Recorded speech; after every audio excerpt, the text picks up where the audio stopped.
Salut les amis. Depuis la libération de Rodrigue, j'ai pris un petit temps de réflexion. Je me suis retiré un peu pour observer comment évoluait la situation.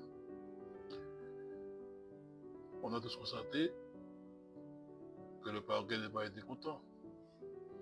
Ils ont décidé de faire appel. Ils ont fait appel. Mais moi, pour l'instant, je me suis dit qu'il fallait peut-être faire autrement. Donc j'ai fait une petite vidéo qui retrace notre vie, notre parcours, à nous les gens d'outre-mer, et à me poser une question que je pense est essentielle. Pourquoi la France ignore-t-il ses outre-mer? Je vous laisse regarder. On se voit à la fin. Merci.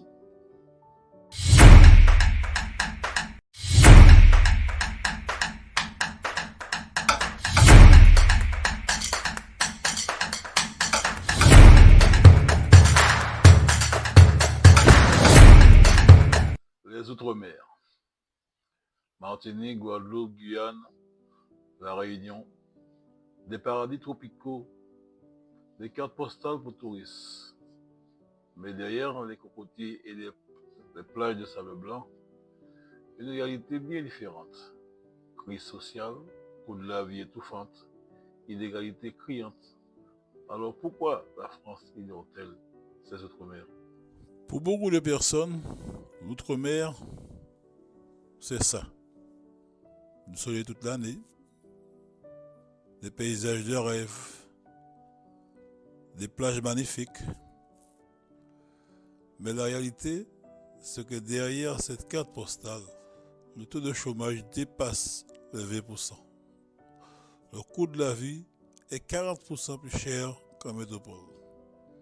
Et des familles entières vivent sous le seuil de pauvreté.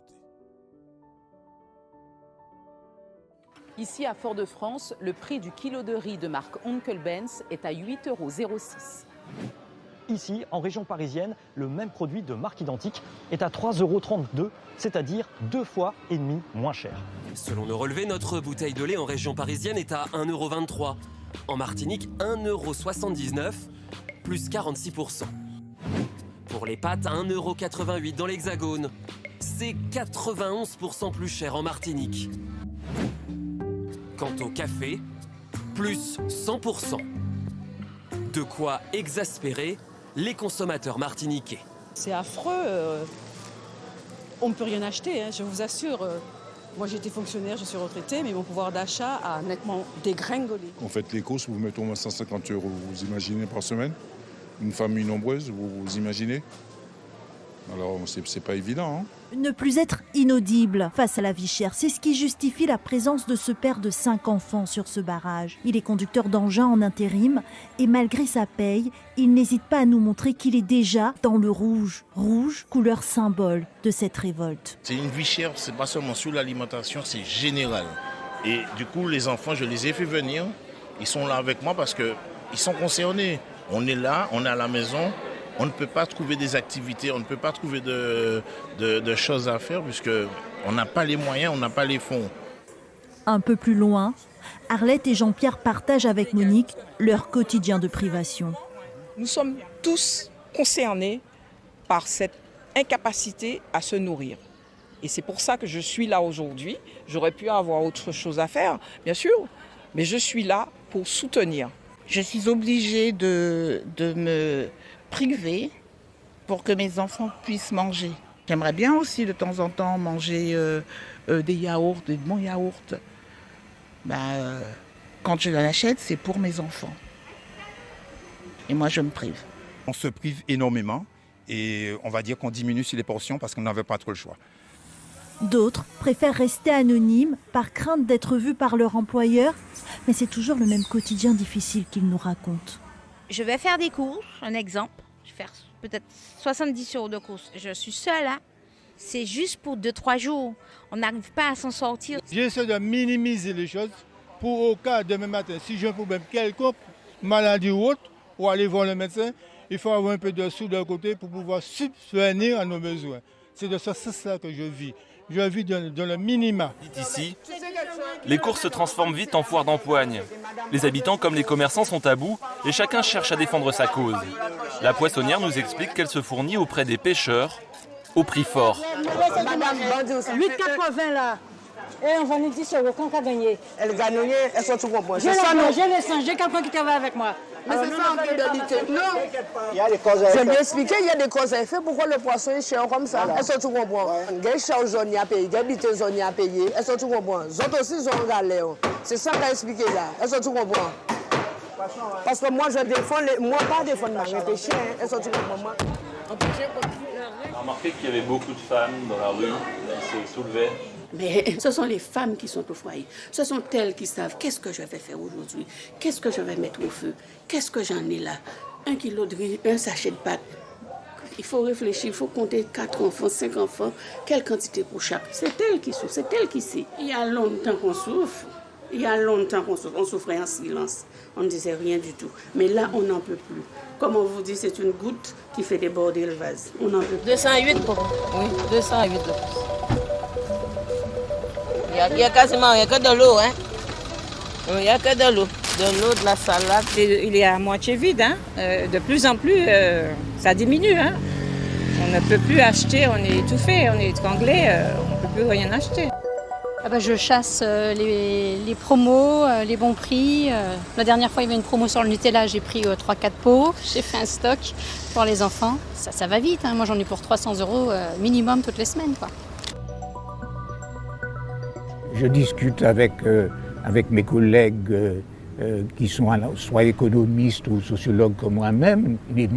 Notre avis global, c'est que nous sommes au fond. Alors voici, ici, vous avez Intersport, Leader Price, Monsieur Bricolage en face. Alors, vous avez encore Gamme Vert. Autant d'entreprises dans une seule zone commerciale qui appartiennent à des familles Becquet. Pour Siméon Salpêtrier, le patron Becquet en général aurait une stratégie de développement bien particulière. La tactique, c'est d'effacer la concurrence. À partir de ce moment, il peut imposer ses prix et partant ses marges. Et c'est là que justement le bas blesse parce que les marges sont démesurées. Et les marges étant démesurées, donc c'est le consommateur qui, in fine, paye et qui paye le prix fort. Nous voyons bien sur ces deux tableaux les différences de prix entre les Outre-mer et la France hexagonale. Et il n'y a pas que ça. Il va mal dans les Outre-mer.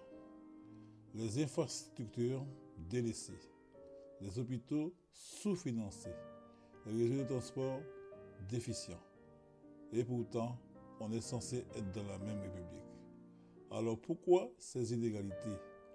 Parce que les priorités de Paris ne sont pas celles de Fort-de-France, de Cayenne ou de Saint-Denis. Il y a aussi l'héritage du passé colonial. Un poids qui continue d'influencer profondément les réalités de l'outre-mer. Pendant des siècles, ces territoires ont été exploités pour leurs richesses et leurs positions stratégiques, sans que leur développement ne soit réellement une priorité.